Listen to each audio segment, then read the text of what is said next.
Kasi you are listening again lang doon sa expectation mo eh. Kasi pwede naman natin isipin, sa vision ko, mag-release na ngayon. So sasabihin mo rin ba na hindi part ng vision yun kasi talagang mag-release yun.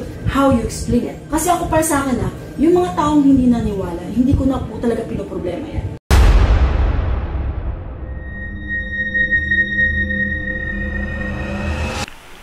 Hello po mga ka-PTV, sa video na ito ay tatalakayin natin ang isang pangyayari na huwag na kayo magtago. Tumakbo na lang kayo ng mabilis para kayong lahat ay makaligtas.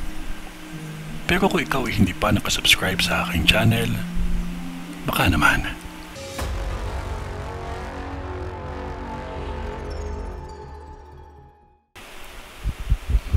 Magbigay ako ng advice sa lahat ng mga nag-work sa mall, opisina o matataas na gusali. Dahil sa vision ko nakikita ko ang napakalakas na mangyayari pa lamang. Lalo na dyan sa Mindanao, Davao, Jensan, Cotabato, Cagayan. Dyan din sa mga gusali sa Digos. Alam ko na nasa instruction yan na kapag may lindol, dapa ka lang.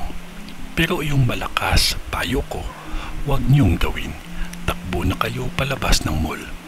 Gawin niyo lahat na makakalabas kayo ng mall agad-agad.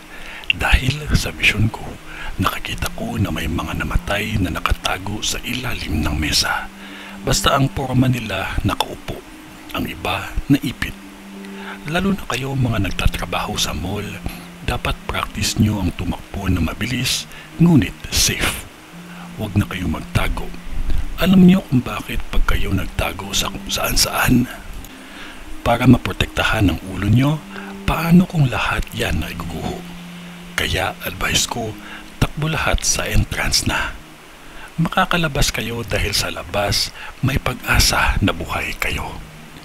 Sa mga opisina din, dahil sa lindol na mararanasan niyo ulit na malakas, pag ang isang tagapaghatid ng balita dyan hindi agad makakaiwas o makakalabas, maaari siyang mamatay kaagad.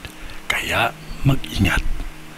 Mga sales lady man or salesman, maaral kayo ng mabilis sa pagtakbo palabas ng mall.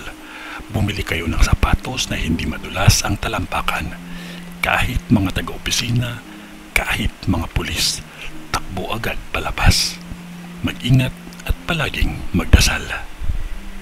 Sa ngalan ng Diyos Ama, ng Diyos Anak, at ng Diyos Espiritu Santo. Amen.